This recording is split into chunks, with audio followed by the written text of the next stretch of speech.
జై శ్రీరామ్. శ్రీమాత్రే నమః. శ్రీ గురుభ్యో నమః. 2026 సంవత్సరం జూలై నెల 17వ తారీఖు నుంచి 2026 సంవత్సరం ఆగస్టు 17 వరకు కూడా అత్యంత శుభప్రదమైన గ్రహస్థితి ఖగోళంలో గోచారంలో చోటు చేసుకోబోతుంది.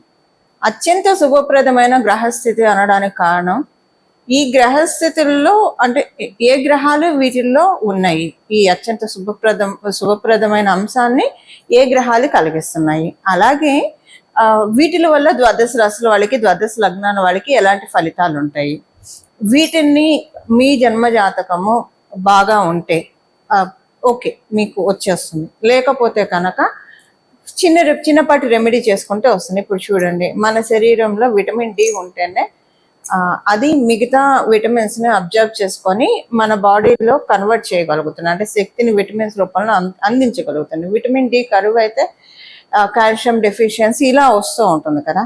అలా మీ జన్మ కుండలిలో కనుక యోగాల్ని తీసుకునే అంశం మిస్ అయితే అప్పుడు ఎలాగైతే మనం సప్లిమెంట్సో లేదంటే ఫుడ్ ఐటమ్సో ఫ్రూట్సో తీసుకుంటామో అలాగా పరిహారం చేసుకోవాలి. ఈ పరిహారం ఏంటి, ఇవన్నీ మనం ఇప్పుడు చూద్దాం. అసలు ముందుగా గోచారంలో ఉన్న అత్యంత శుభత్వాన్ని అందించే అంశం ఏంటో చూద్దాము. ఈ అంశము ఎంత శుభప్రదమైందంటే మళ్ళీ మనకి ఇలాంటి సందర్భము 12 ఏళ్ల వరకు రాదు, ఇంకా గట్టిగా చెప్పాలంటే 30 ఏళ్ల వరకు కూడా రాదు. కారణం ఏంటో ఇప్పుడు మనం చూద్దాం. అసలు ఏంటి ఈ ఏ ఏ గ్రహాలు ఉన్నాయి ఇందులో, కారణం ఇవన్నీ ఇప్పుడు మనం చూద్దాం. రవి గురుల యొక్క కలయిక కర్కాటక రాశిలో జరుగుతుంది. గురు భగవానుడు ఆల్రెడీ దేవగురువైన బృహస్పతి కర్కాటక రాశిలో స్థితిలై ఉన్నారు. సూర్యనారాయణమూర్తి కూడా రవి కూడా కర్కాటక రాశిలోకి 17వ తారీఖు జూలై 17 వస్తుంది.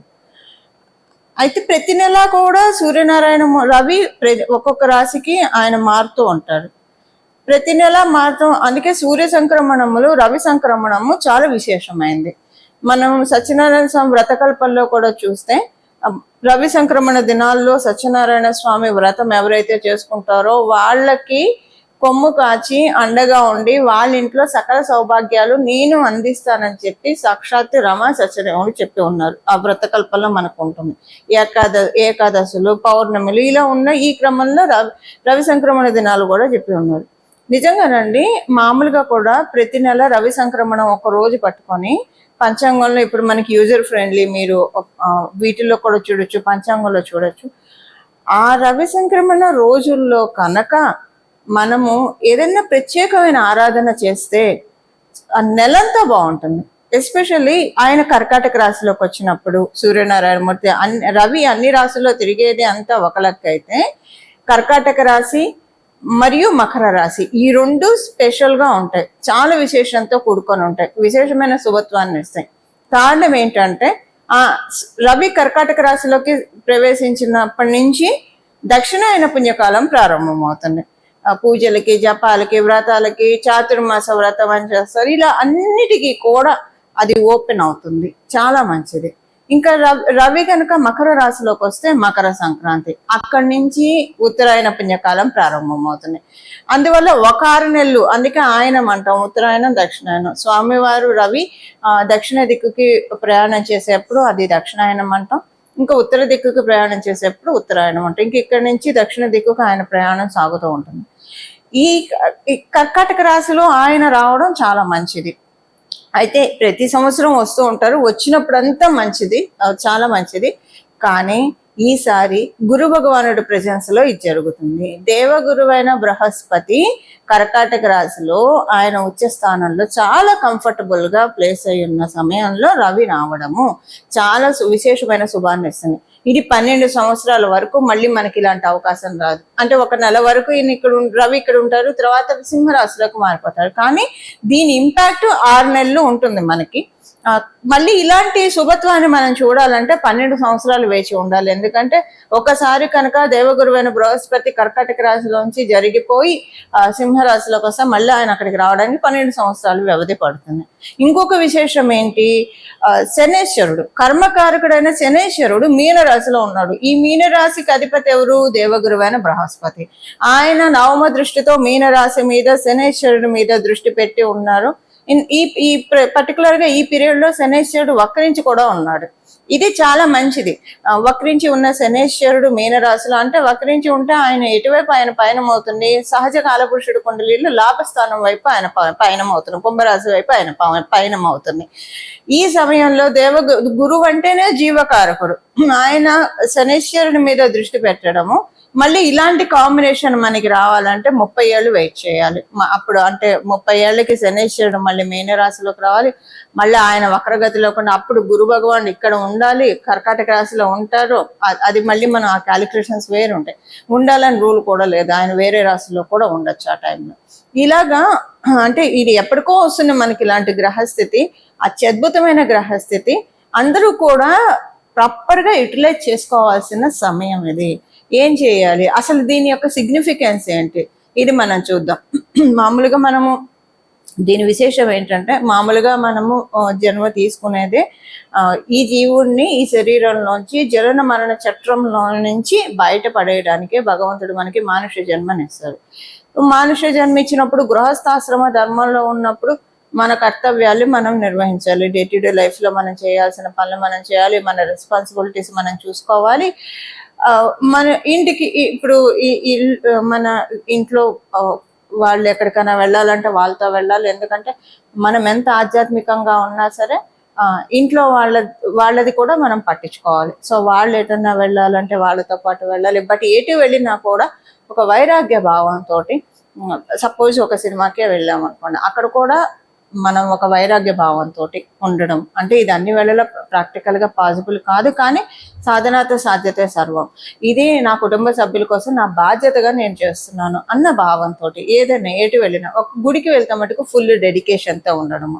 ఇంకా గుడికి తప్పించి, యాత్రా స్థలాలు తప్పించి అన్యమైన ప్రదేశాలకు వెళ్ళాల్సి వస్తే వెళ్ళాల్సి రావాలి, మన బాధ్యత కాబట్టి. కానీ మన దృష్టి అంతా జగన్మాత వైపు, జగన్నాథుడి వైపే ఉంచుకుంటూ అక్కడ మనం బాడీ ప్రెజెంట్, మైండ్ అంతా, మనసు అంతా అమ్మవారి మీద అలా కేంద్రీకరిస్తే కనుక మన జన్మ ధన్యం అవుతుంది. ఇప్పుడు భగవాన్ రమణ మహర్షిని, పూజ్య గురువులైన రమణ మహర్షిని చూడండి.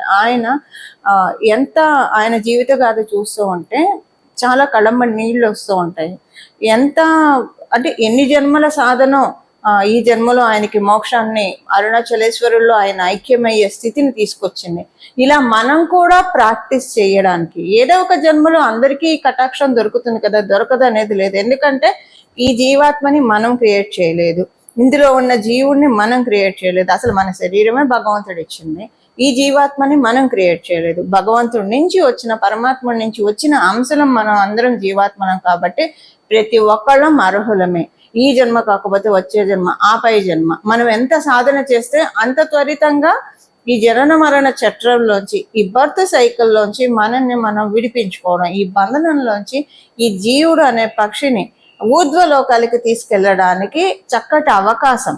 అంటే ఇది ఆధ్యాత్మికంగా ఇది చాలా ఈ సమయం కలిగిస్తుంది మనకి, 6 నెలలు కలిగిస్తుంది.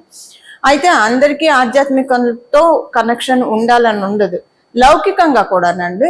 మంచి ఇది మనకి ఉన్న కష్టాలు ఏవైతే ఉన్నాయో, ఇప్పుడు మనము ఏదన్నా పాపం చేస్తే కష్టపడతాం, పుణ్యం చేస్తే సుఖపడతాం. ఆ రెండు బ్యాలెన్స్, ఆ రెండు కూడా శేషం చేసుకుంటేనే మన సోలు లిబరేషన్ మోడ్లోకి వెళ్తుంది. అంటే జనన మరణ చట్రంలోంచి, బర్త్ సైకిల్ నుంచి బయటపడాలంటే పాపం పుణ్యం రెండు కూడా శేషం చేసుకోవాలి, చేసుకుంటేనే. అలా చేసుకోవడానికి అంటే మనకున్న దుష్కర్మలు ఏవైతే మనం జన్మల నుంచి చేసామో, ఈ జన్మలో తెలిసి చేసిన, తెలియక చేసిన వాటన్నిటినీ తగ్గించుకోవడానికి. అలాగే పుణ్యము, పుణ్యకర్మ పెంచుకోవడానికి. ఈ పుణ్యకర్మ కూడా మనం భగవంతుని వేడుకోవాలి. నేను చేసే ప్రతి పుణ్యకర్మ కూడా మళ్ళీ నిన్ను ధ్యానించే విధంగా నన్ను డైరెక్ట్ చేయి, ఆ పుణ్యాన్ని దానికి ఉపయోగించు. అంటే ప్రశాంతంగా నా జీవనాన్ని నేను సాగిస్తూ నా కుటుంబ బాధ్యతల్ని నేను చూసుకుంటూ ఎక్కడా కూడా నా బాధ్యతల్ని మరవకుండా స్కిప్ చేయకుండా ప్రతి చోట నేను ఉండాల్సిన చోట నేను ఉంటూ నా బాధ్యతల్ని చూస్తూ ఈ బాధ్యతలే పరమావధి, లేదంటే ఈ బంధాలే శాశ్వతం అని ఒక మాయా చట్రంలో కూరుకుపోకుండా స్వామి జగన్మాత జగన్నాథ మహాదేవ నన్ను రక్షించి నువ్వే సత్యము, నిన్ను తెలుసుకోవడమే అసలైన సత్యం. సత్య మార్గం అంటే ఏంటి? భగవంతుని తెలుసుకోవడమే అసలైన సత్యం, భగవంతుని నామస్మరణ చేయడమే అసలైన ధర్మం. వీటిల్లోనే నన్నుంచు, మాయలో పడకుండా నిన్నే ధ్యానించే విధంగా, అంటే ఈ బంధాలు శాశ్వతం అని చెప్పి ఈ మాయా చట్రంలో ఉండకుండా ఏది చేసినా ఒక తామరాకు మీద నీటి బొట్టులాగా బాధ్యతగానే చేసే విధంగా మొత్తం నా దృష్టి అంతా నా మనసంతా నీ మీదే లగ్నం అయ్యే విధంగా నన్ను కాపాడు పరమాత్మ అని మనం ఎప్పుడు కూడా భగవంతుని వేడుకుంటూ ఉండాలి. అలా వేడుకుంటూ ఉంటే ఏ జన్మకో స్వామివారు అమ్మవారు కరుణించకపోదు, మన సోల్ని మనము లిబరేట్ చేసుకునే స్థితికి వెళ్తుంది. అసలు ఇలా చేస్తూ ఉంటే, ప్రాక్టీస్ చేస్తూ ఉంటే ఇహలోకంలో కూడానండి చాలా కష్టాలు అవే ఆటోమేటిక్గా సాల్వ్ అయిపోతూ ఉంటాయి. ఇది ప్రాక్టికల్గా చూసి చెప్తున్న విషయము. అన్నీ అవే సాల్వ్ అయిపోతూ ఉంటాయి, ఏది పెద్ద కష్టంగా అనిపించదు. శరీరంలో జీవుడు ఉన్నాడు, ఈ శరీరం నాది అన్న భావన ఉన్నప్పుడే ప్రతిదీ మనకు కష్టంగా అనిపిస్తుంది.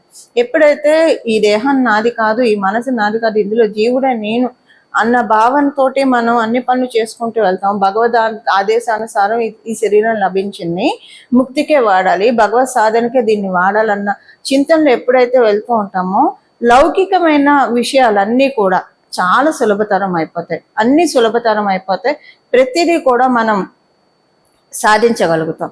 లేకపోతే లౌకికంలో ఉండిపోయి వాళ్ళ గురించి మాట్లాడుకొని వీళ్ళ గురించి మాట్లాడుకొని ఉబుసుపక ఉన్న మాటలు ఇవన్నీ కూడా మన జీవుణ్ణి ఒక బంధనాల్లో ఉంటాయి. లేదంటే ఈ బంధాలే శాశ్వతం అనుకొని ఈ శరీరమే ఎన్నో మనవంతరాలు గడిచిపోయినాయి, ఎన్నో కల్పాలు గడిచిపోయినాయి. మనం ఎంత చెప్పిన ఒక పిపీల కాలం, ఈ బ్రహ్మాండంలో మన జన్మ ఒక పిపీలకం, చాలా చిన్నది.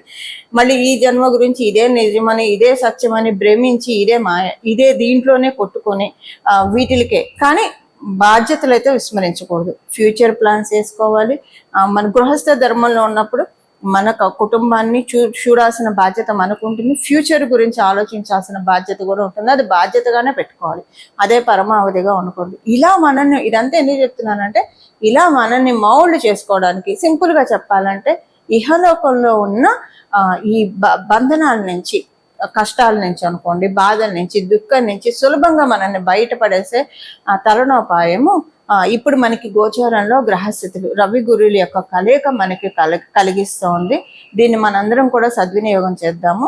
ఇప్పుడు ఒక్కొక్క రాశి వాళ్ళకి ఎలా ఉంటుందో చూద్దాము. అలాగే చివరిలో రెమెడీ కూడా మనం చూద్దాం. మిథున రాశి మిథున లగ్నంలో పుట్టిన వాళ్ళకి, మిథున రాశిలో పుట్టిన వాళ్ళకి ఫైనాన్షియల్ మ్యాటర్స్లో అస్తవ్యస్తంగా చిందరవందరగా గందరగోళంగా ఉన్న విషయాలన్నీ కూడా ఒక స్ట్రీమ్ లైన్ చేయగలుగుతారు.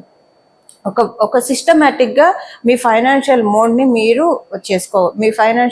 మీరు ప్లాన్ చేసుకుంటారు. ఒక్కొక్కసారి మీ జన్మజాతకం బాగుంటే అందరికీ ఫైనాన్షియల్ మోడ్ అస్తవ్యస్తంగా చిందరవందరగా ఉండాలని ఉండదు.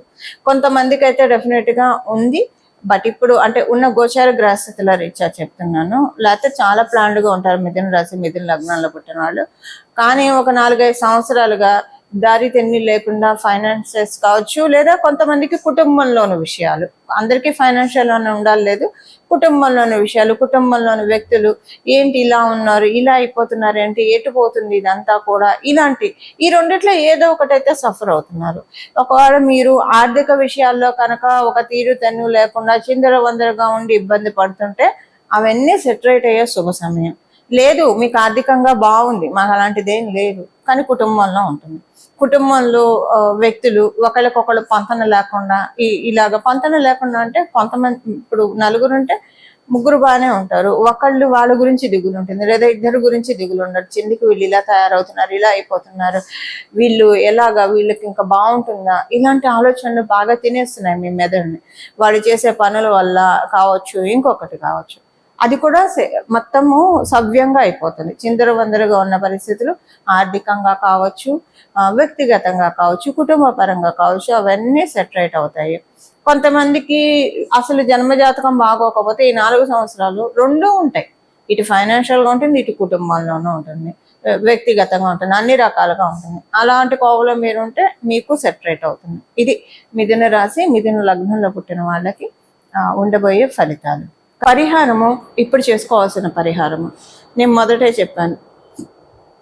ప్రతిదీ కూడా ఈ రవి సంక్రమణం రోజుల్లో సూర్యనారాయణ మూర్తి, రవి ఆరాధన, అలాగే ప్రత్యేకమైన దేవీ దేవతల ఆరాధన, జగన్మాత దర్శనం, మహాదేవుని దర్శనం, జగన్నాథుడి దర్శనం, ఎక్కడ ఉంటే అక్కడ విష్ణు ఆలయాలు, శైవ ఆలయాలు, సుబ్రహ్మణ్య స్వామివారి ఆలయాలు, జగన్మాత ఆలయాన్ని దర్శించడం వల్ల ఆ రోజు మనం చేసేది మంచి ఫలాలను అందిస్తుంది.